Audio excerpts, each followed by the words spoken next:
Welcome back to another edition of Retro Tech. Retro Tech. That's right. Hey, joining us in his lab is my father, none other than the infamous Charles Fred Walker. Retro.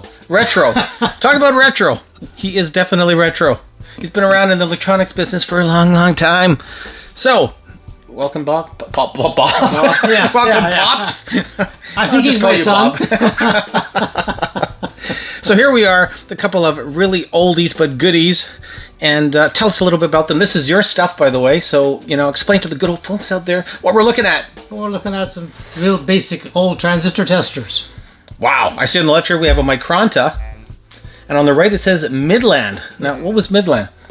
Same idea, I guess, yeah. Yeah, MIDLAND. Never heard of MIDLAND. Yeah. Okay. But we don't have any transistors to test, though. We don't have any transistors to test in his lab.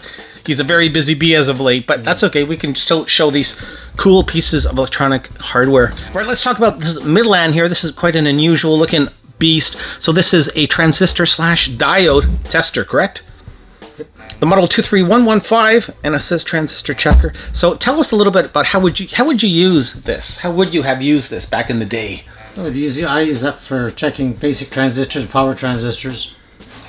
All right. Big old blocks, yeah. Big old.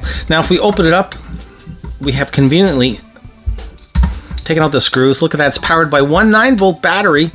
Now, they were using 9-volt batteries back then as well, huh? These things have been around forever. They were just invented. Good God. Now, look at that. Here in the back, we've got a lot going on, but it's amazing because all things considered, you can still use this today, right? This is still a working meter. So even after all these years, wow. If we zoom in on this, look at that technology back then. I mean, nowadays we're strictly digital, really. All the SMD components we have. But back then, man, they were still into the mechanics of electronics as well. Just basically, multimeter variations, that's all. Wow, that is amazing. That is some interesting tech going on here. So let's just put it back on. Give us a quick demo. If we had a transistor on board right now, how would you do a basic transistor test? All right, so you're plugging in the leads right now. So we've got the collector, the base, and the emitter, I'm assuming? Yep. And once you've plugged those in, you're going to take your transistor, which we don't have, and what would you be looking at this point? Are we looking for the gain? It's got to get on here. Yeah. All right.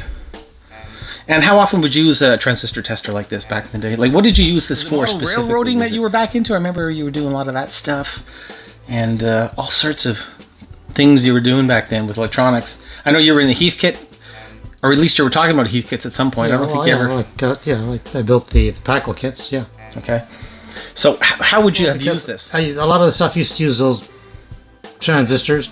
I never got into the FETs, so there's nothing on there for FET anyway. Okay. They're all basically just gain and short tests. That's about it. Right, FET being field effect transistors. Yeah. And this other little one here was a MICRONTA. Now we don't have the battery for this, but this one has a huge indicator on there. I'm assuming that would have turned green when it's a go, when it's good. Also, wouldn't change the color. The brightness would change. Yeah. Ah, I get it. Okay. Wow. So here we are. What? 50 years later. 50 years later, and this tech, even though it's outdated or vintage or legacy or one of those other buzzwords we love to use, it's still serviceable even today. Because you keep it clean. You keep it clean. And you clean the switches every once in a while, yeah. Clean the switches every once in a while. That's what my grandmother used to say all the time. Hey, there you go, folks. A couple of classic goodies, MICRONTA and the MIDLAND, two excellent vintage, still usable, serviceable even today. Hey, thanks, Pops, for coming by. I know this was kind of last minute, but appreciate it. All the viewers out there love vintage tech. At least a lot of them do. You're laughing. You love vintage tech. You are vintage tech. But that's okay. Hey, thanks for coming by. But I'm also up to date. You're up to date. You're watching another edition of Retro Tech. Plenty more coming.